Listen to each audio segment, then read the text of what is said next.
The neural interface crackled with static. As Captain Nora Kane's consciousness slammed back into her body, blood trickled from her nose, and her hands shook as she pulled the silver crown from her temples. Around her, the bridge of the Vindication erupted in chaos, warning clacks and screaming, officers shouting damage reports, and the acrid smell of burning circuitry filling the air. Contact lost with Lieutenant Reeves. Navigation Officer Yuki Tanaka's voice cut through the noise. Neural signature vanished 30 seconds ago. Kane wiped the blood from her face and stumbled to the tactical display. The holographic representation of the Veltheran mothership hung before them like a malevolent cathedral, its crystalline spires pulsing with alien light. Somewhere inside that kilometer-long vessel, Lieutenant Marcus Reeves was trapped, his consciousness stolen, his body left in a catatonic shell in the medical bay below. Captain, came the cold, melodious voice of Ambassador Vescalar through the communications array. The Veltheran-S image materialized, tall, graceful, with skin like polished obsidian and eyes that held no warmth. Your soldier's mind now serves our collective consciousness, as will yours. In time, surrender your vessel, and we will make the transition less dramatic. The bridge fell silent except for the soft hum of life support systems. Kane's jaw tightened as she stared at the alien diplomat who had orchestrated this ambush. 3 days ago, the Veltherans had approached Earth's outer colonies with promises of technological exchange. They spoke of evolution beyond primitive, biological limitations, of minds freed from the chaos of individual emotion. They had been wrong about humanity's weaknesses. You want to know what makes us different from you. Kane stepped closer to the holographic projection, her voice steady. Despite the rage building in her chest, you see our emotions as weakness. You think our attachments make us vulnerable, easy to manipulate. Vescalar's expression remained unchanged, but something flickered in those alien eyes: curiosity, perhaps, or amusement. But here's what you don't understand, King continued, her hand moving to rest on the plasma rifle at her hip. We don't just fight for ideas or territories or resources. We fight for people, individual people. And right now, Marcus Reeves is counting on us to bring him home. The Veltheran tilted his head, a gesture almost human in its mockery. One soldier among billions. The mathematics are simple: sacrifice your crew to save a single consciousness. That may already be lost.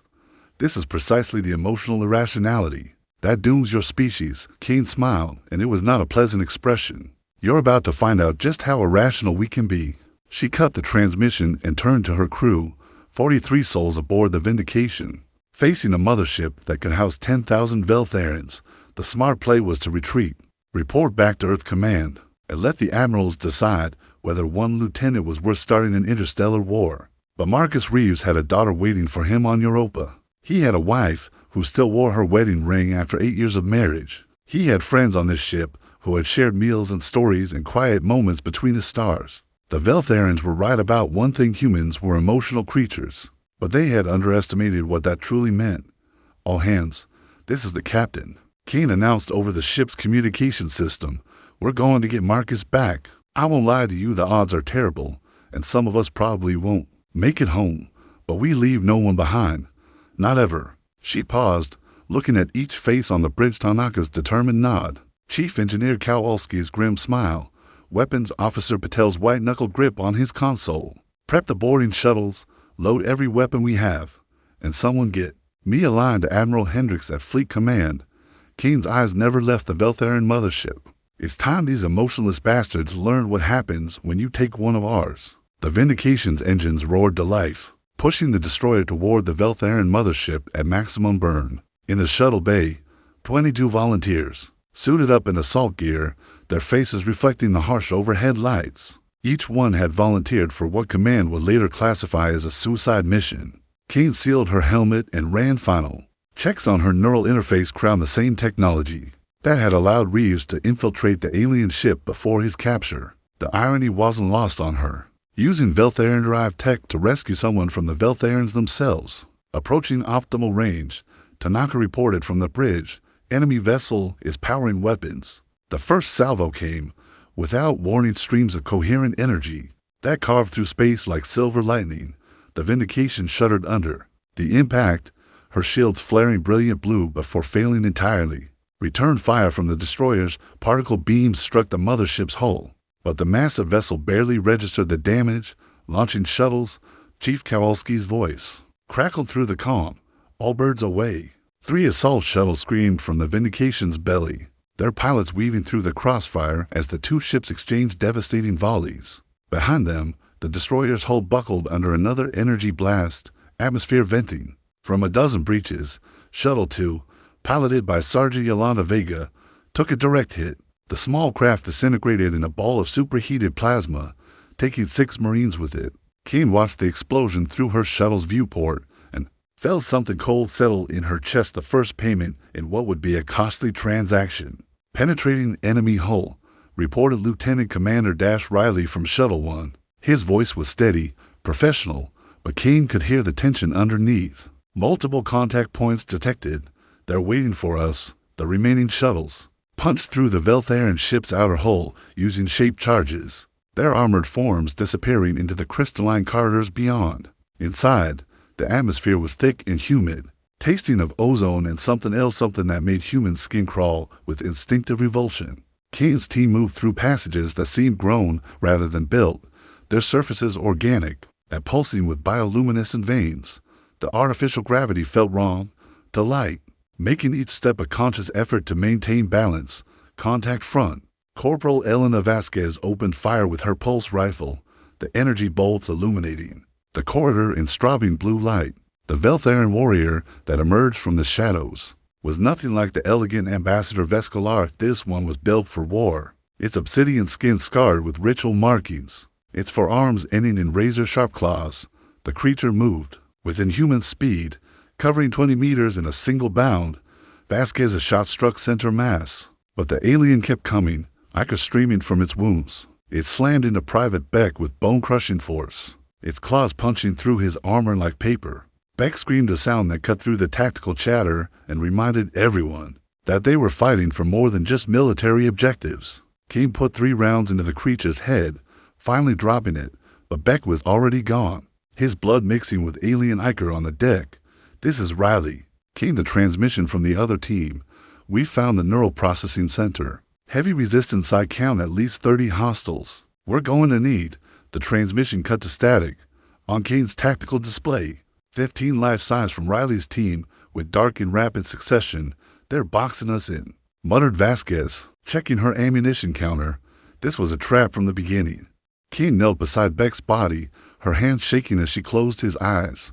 Another name to add to the list, another family that would receive a folded flag and empty condolences. The smart thing to do was retreat, cut their losses, and try again, with better intelligence. But through her neural interface, she could feel something, a faint signal, barely detectable through the alien ship's bioelectromagnetic field. Marcus was still alive, still fighting somewhere in the depths of the vessel. "We keep moving," she ordered, rising to her feet. "We didn't come this far to turn back now." The surviving Marines nodded, their faces grim behind their helmet visors. They had crossed the line from military operation to something else entirely, a primal declaration that humanity would not abandon its own, no matter the cost. As they advanced deeper into the alien ship, the walls themselves seemed to pulse with malevolent life, and the air grew thick with the whispers of stolen minds. The Veltharans had underestimated human emotion, but now that fury was loose in their sanctum, and it would not be easily contained. The neural processing center stretched before them like a cathedral of nightmares. Thousands of crystalline pods lined the walls, each one containing a consciousness stripped from its original body. The soft blue glow emanating from within cast dancing shadows across the organic architecture, and the air hummed with the collective whispers of the stolen minds. Kane's team had been reduced to 8 survivors, their armor scorched and bloodied from the running battle through the ship's corridors. Behind them, the bodies of Veltharan warriors and human Marines lay tangled together, testament to the brutal cost of their advance. "There," Vasquez pointed to a pod near the center of the chamber. "That's human neural activity." Through the translucent crystal, they could see Marcus Reeves floating in a bath of luminescent fluid, his eyes closed, his body perfectly preserved. Cable snaked from his temples into the pod's base, carrying his consciousness into the Veltharan collective. Multiple hostiles, all vectors. Private Chen's warning came just as the chamber erupted in violence. Veltharan warriors dropped from the ceiling, emerged from hidden alcoves, and rose from pools of that same luminescent fluid.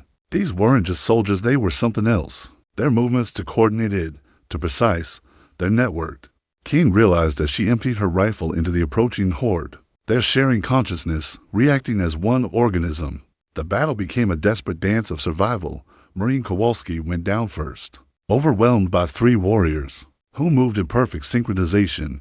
His screams cut through the chaos. Before being silenced by razor-sharp claws, Vasquez and Chen held the left flank, their combined firepower creating a temporary barrier of energy bolts and explosive charges.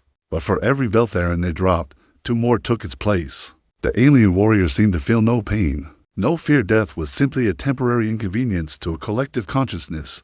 The pod controls. Sergeant Torres shouted over the gunfire.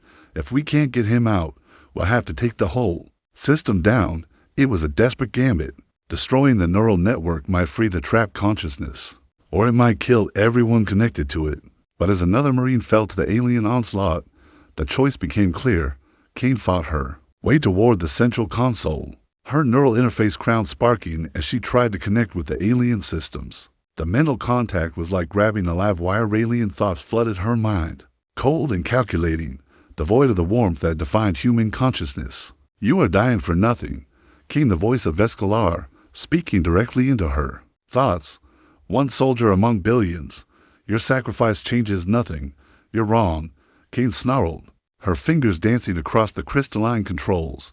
It changes everything. She could feel Marcus's presence in the network, not just his consciousness, but his memories, his dreams, his love for his family. The Veltharans had tried to incorporate these emotions into their collective, but human feelings were too chaotic, too powerful for their ordered minds to fully process. That was their weakness. Kane pushed deeper into the network, using her own emotions as a weapon. She thought of every Marine who had died getting this far, every family waiting at home, every small act of human kindness that the Veltharans dismissed as weakness. The alien collective recoiled from the intensity of human feeling, their perfect harmony disrupted by the chaos of individual experience around her. The remaining Marines were making their last stand. Torres emptied his sidearm into an approaching warrior before drawing his combat knife. Chen detonated a grenade in the center of a group of enemies, taking them down at the cost of his own life. Vasquez maintained covering fire until her rifle overheated, then switched to her backup weapon without missing a beat. The neural network began to destabilize. Warning signals flashed through the crystalline consoles, and the pods lining the walls flickered as power fluctuations rippled through the system. Some of the stolen consciousness began to stir, their imprisonment weakening as the collective's grip loosened.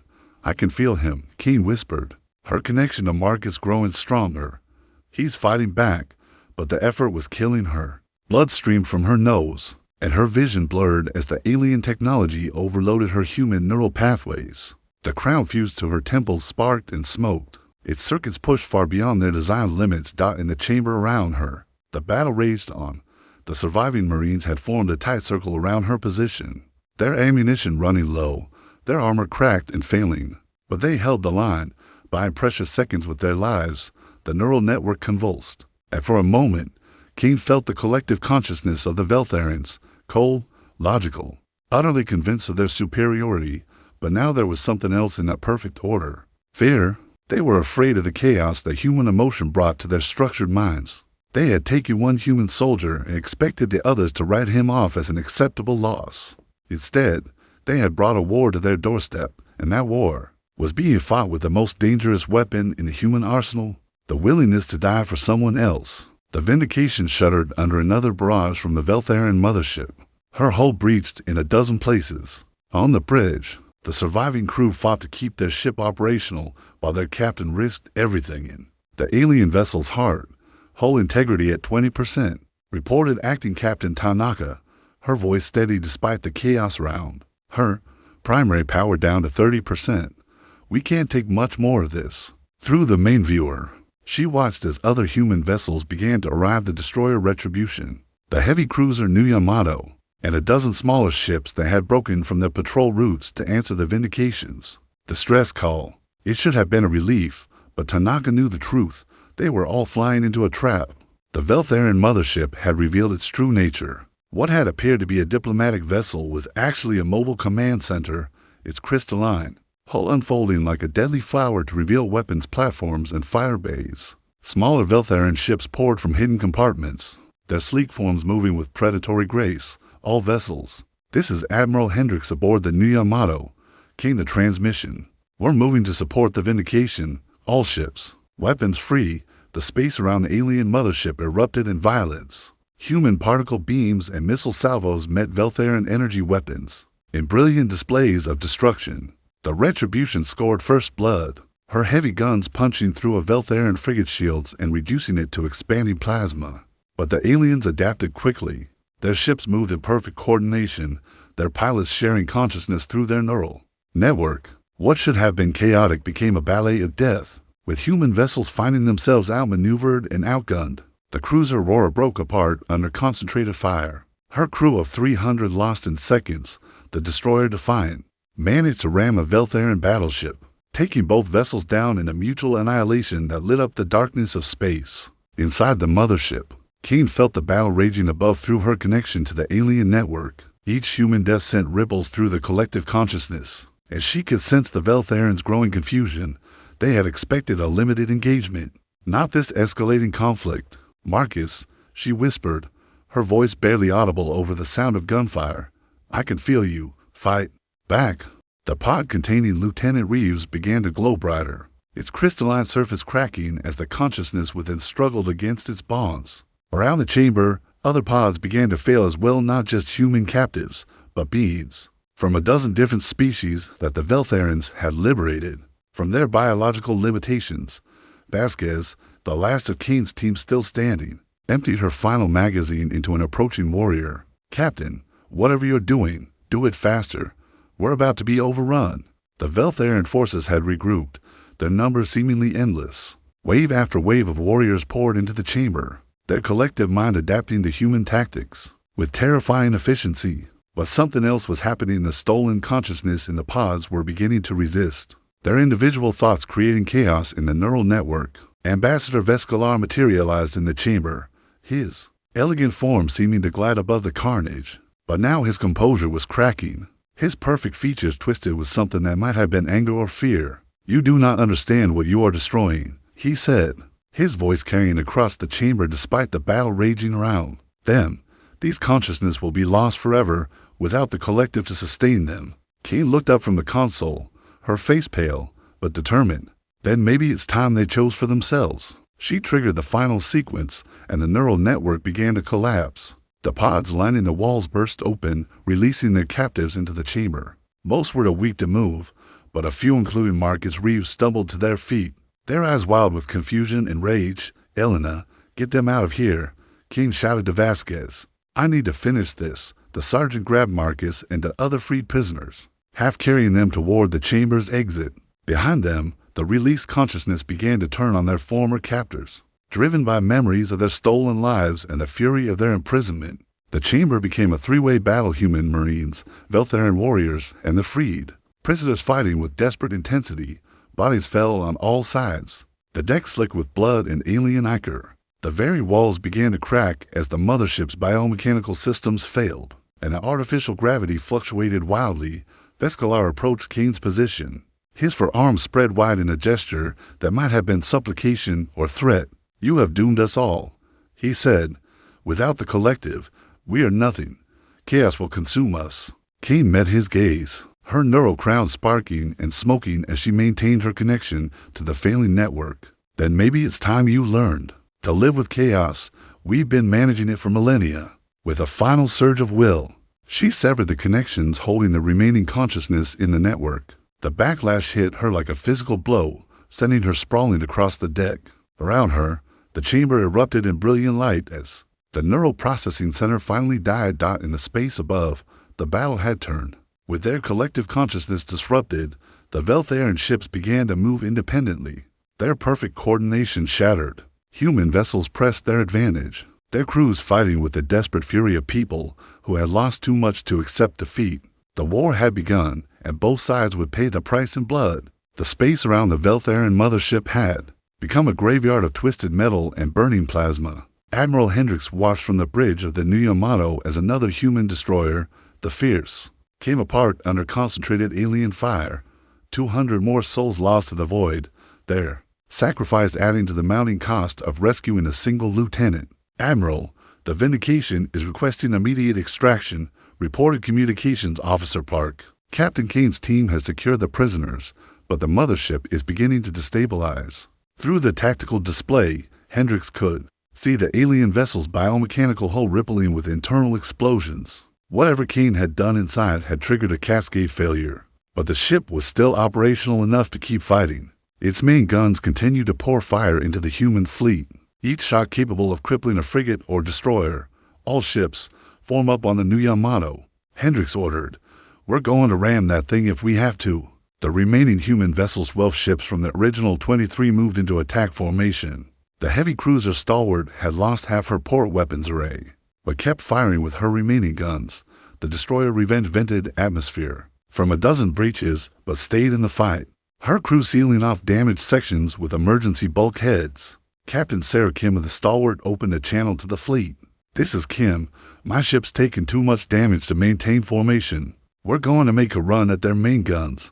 "Negative, Stalwart," Hendricks responded. "Fall back and..." "Sorry, Admiral. We've got 300 dead already.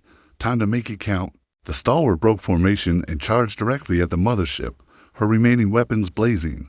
Veltheran interceptors swarmed the cruiser, their energy beams carving through her armor like paper, but Kim's crew had shut down all non-essential systems and rerouted power to the engines and forward shields. The cruiser struck the mothership's primary weapon array in a ball of nuclear fire. The explosion vaporized both vessels instantly, but the mothership's main guns fell silent, their crystalline matrices reduced to superheated gas dot inside the failing alien vessel.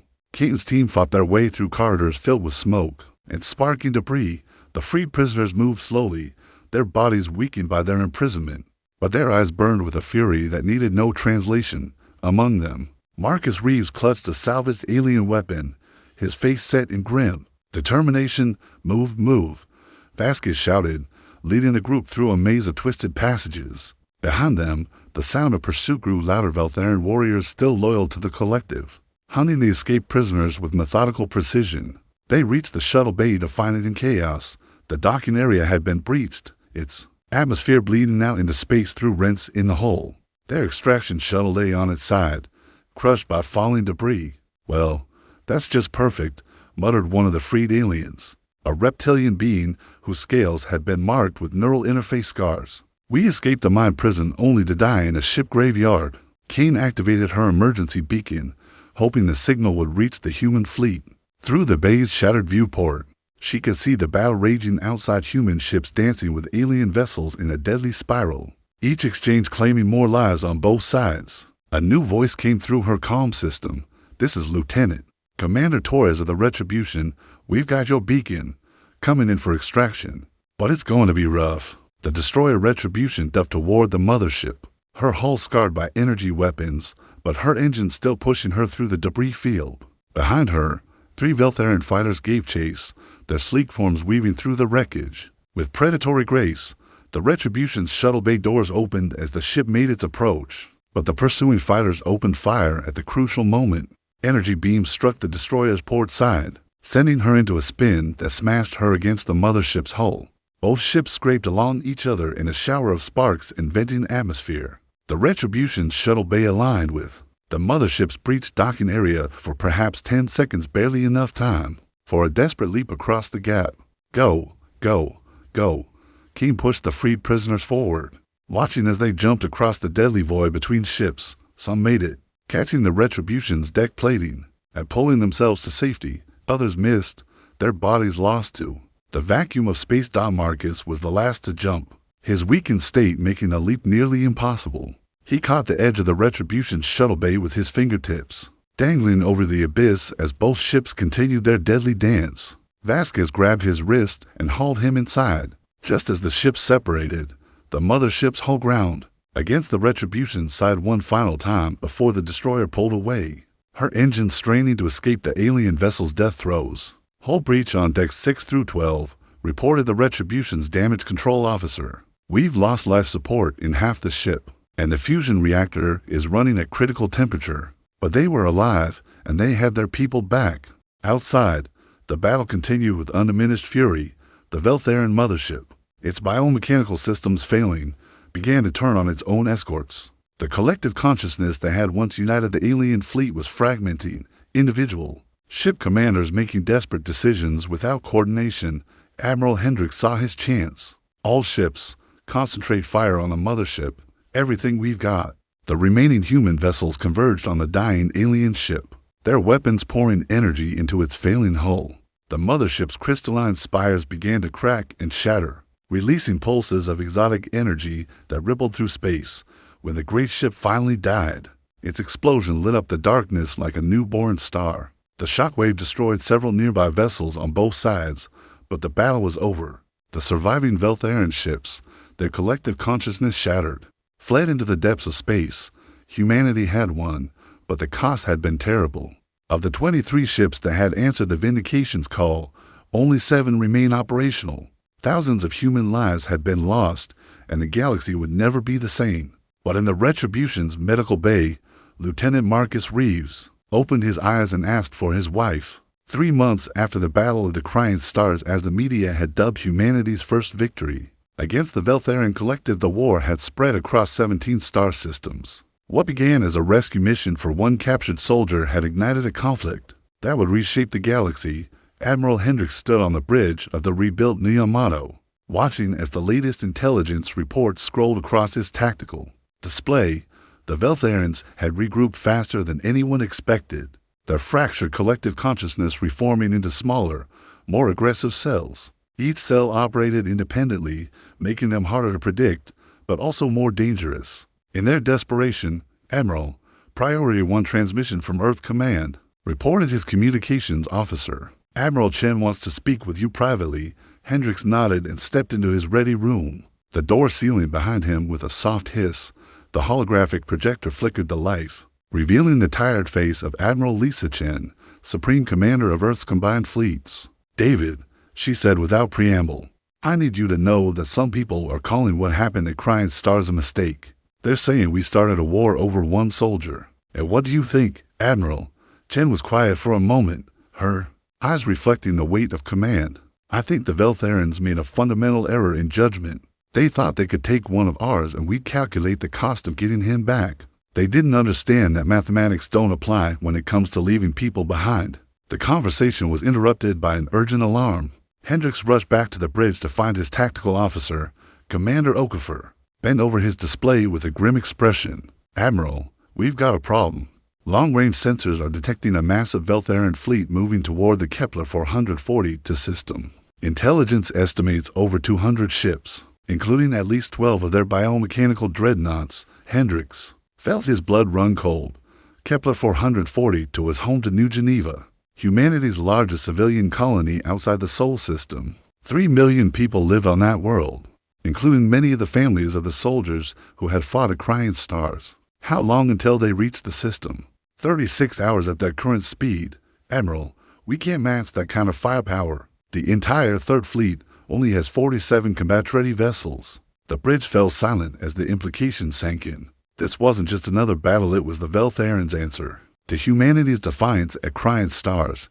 They were going to make an example of New Geneva, demonstrating the cost of challenging their collective will. Sir, came a voice from behind him. Hendricks turned to see Captain Nora Kane, recently promoted and given command of the new destroyer Vindication 2. Her face still bore the scars from her neural interface experience, but her eyes held the same determination that had driven her into the heart of the enemy mothership. Captain Kane, I thought you were still on medical leave. Medical leave is a luxury we can't afford. Admiral, my crew and I are ready for whatever comes next. Hendricks nodded, then turned to address the bridge crew. Signal all ships in the fleet. We're moving to intercept the Veltheran force before they reach New Geneva, and send a message to Earth Command we're going to need every ship they can spare.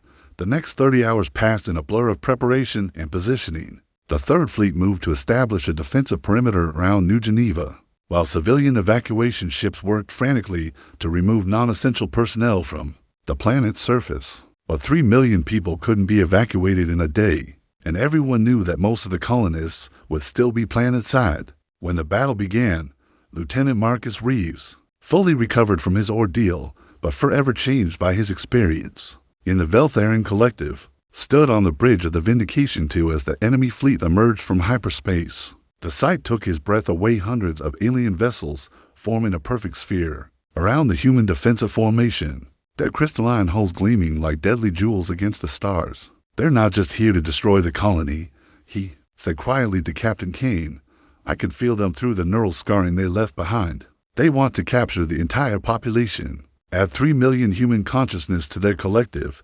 Kane's jaw tightened. "Then we make sure that doesn't happen." The Veltharian commander's image appeared on the main screen, not the elegant Ambassador Vescalar, but something new. This being was larger, more militant, its obsidian skin scarred with ritual markings that spoke of countless battles. "I am War Singer Kethmarin," it announced, its voice carrying the harmonics of 1,000. "Shared consciousness. You have shown us that individual emotion can disrupt collective harmony. We come to restore balance. Surrender your colony, and we will incorporate your people swiftly. Resist, and we will take them piece by piece, consciousness by consciousness." Admiral Hendricks stepped forward, his uniform bearing the new insignia that Earth Command had created after crying stars, a single star surrounded by a circle of smaller lights, representing the principle that no one fights alone. "This is Admiral David Hendricks of the Earth Defense Force. You want our people? Come and take them." The space around New Geneva exploded into violence. 200 Veltharian ships opened fire simultaneously, their coordinated assault designed to overwhelm the human defenders through sheer firepower. But the humans had learned from crying stars, adapting their tactics to exploit the aliens' reliance on collective consciousness. Instead of meeting the attack head-on, the human ships scattered into small groups, each one operating independently. When the Veltharians tried to coordinate their response through their shared mental link, they found themselves confused by the chaotic human tactics. Captain Kane led her destroyer squadron in a series of hit-and-run attacks, striking at the edge of the alien formation before dancing away into the asteroid field that ringed the system. Behind them, the heavy cruisers Defiant and Resolute provided covering fire, their massive guns keeping the alien capital ships at bay, but the odds were still overwhelming. For every Veltharian ship destroyed, the humans lost 2 of their own. The destroyer Courageous was vaporized by a focused beam from one of the alien dreadnoughts. The frigate Swift broke apart under concentrated fire from a squadron of Veltharian fighters. Died as the battle raged. Something unexpected began to happen. The consciousness that the Veltharians had captured and tried to integrate into their collective beings from dozens of different species began to rebel from within. The chaos of human emotion that had first disrupted their network at Crying Stars had spread like a virus, infecting other captured minds with the dangerous idea of individual choice. War Singer Kethmarin felt the disruption ripple through his forces. Ships began to break formation as their crews fought internal battles between collective loyalty and individual desire. Some vessels simply stopped firing, their crews paralyzed by the conflict between their stolen consciousness and their mechanical bodies. "All human vessels," Admiral Hendricks broadcast to his fleet. "The enemy is faltering. Press the attack." The remaining human ships converged on the alien formation, their crews fighting with the desperate fury of people defending their homes. The battle reached its crescendo as the new Yamato and the largest Veltharian dreadnought engaged in single combat, their massive weapons carving through space in brilliant displays of destruction. When the dreadnought finally died, its biomechanical hull splitting apart like a broken egg, the remaining Veltharian forces began to retreat. But War Singer Kethmarin had one final gambit of suicide run directly at New Geneva's orbital platforms, hoping to destroy the planet's defenses and leave the population vulnerable to capture. Captain Kane saw the threat developing and made a decision that would haunt her for the rest of her life. The Vindication intercepted the War Singer's vessel on a collision course. Both ships locked in a deadly embrace as they plummeted toward the planet's surface. "All hands, abandon ship," Kane ordered, but there wasn't time. The 2 vessels struck New Geneva's upper atmosphere in a ball of fire that lit up the sky.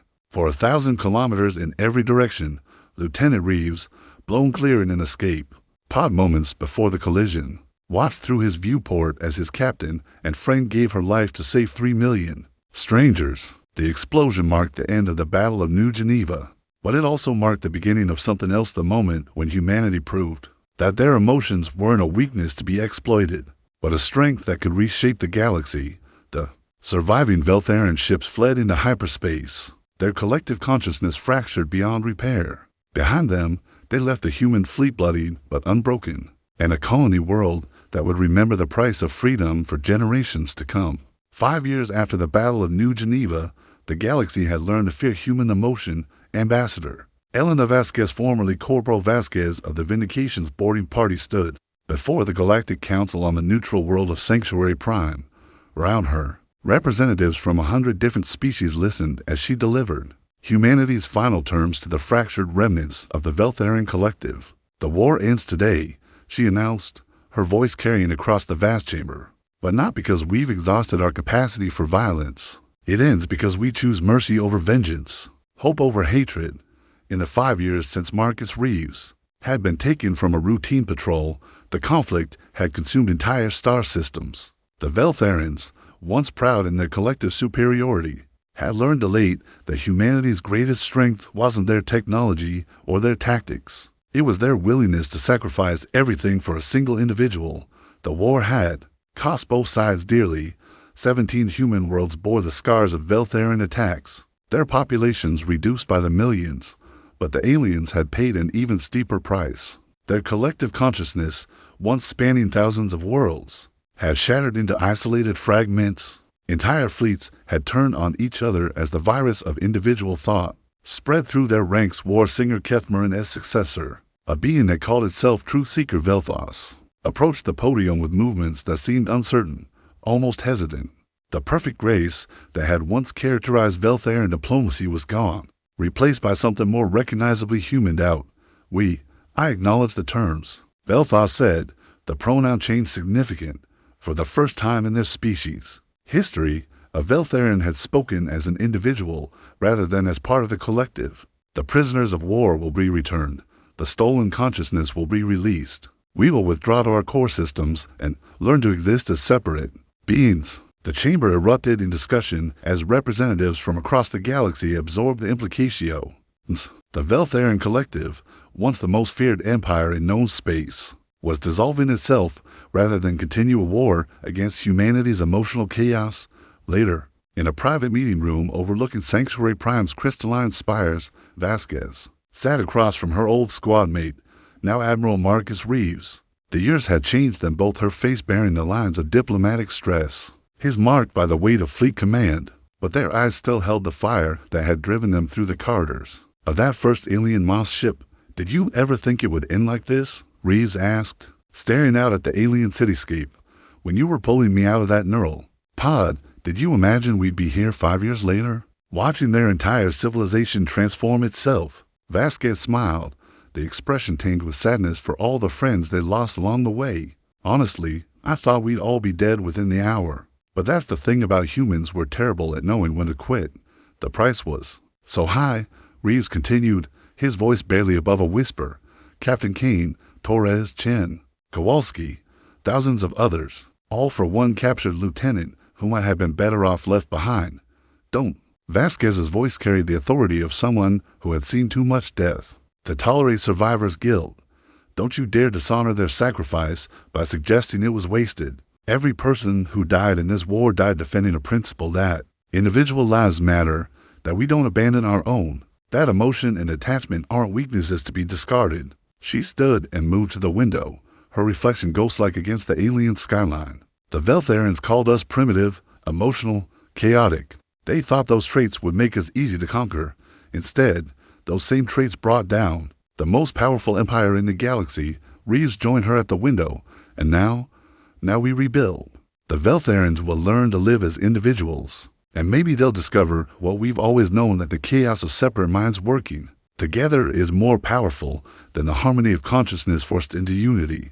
In the years that followed, historians would debate the true cost of what became known as the Individuality War. The casualty figures were staggering over to million human military personnel dead, entire fleets destroyed, colonies burned to ash. The Veltharian losses were harder to calculate, as their species struggled to adapt to individual existence after millennia of collective thought.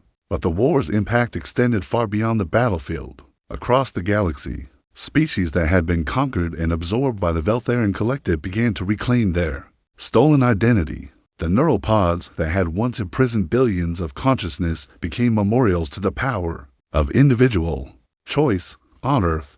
A monument was erected in honor of those who had fought and died in the war. At its center stood a statue of Captain Nora Kane, her hand extended as if reaching for something just beyond her grasp. The inscription beneath read, "She reached for one and saved them all." Lieutenant Marcus Reeves, now retired from active service, often visited the monument with his daughter, the same girl who had been waiting for him on Europa. When his patrol ship was attacked 5 years earlier, she was older now, old enough to understand what her father had endured and what others had sacrificed to bring him home. "Dad," she asked during one such visit, "was it worth it?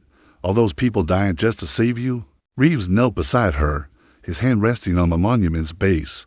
"It wasn't about saving me, sweetheart. It was about what we represent, the idea that every individual matters, that no one should be left behind, that our connections to each other are what make us strong." He looked up at Captain Kane's statue, her bronze face frozen in eternal determination. "Your friends who died, my friends who died, they weren't dying for one person. They were dying for the principle that every person deserves to choose their own fate." Across the galaxy, former Veltharian collective nodes struggled with their new individual existence. Some thrived, discovering creativity and passion they had never known under collective rule. Others fell into despair, unable to cope with the loneliness of separate thought.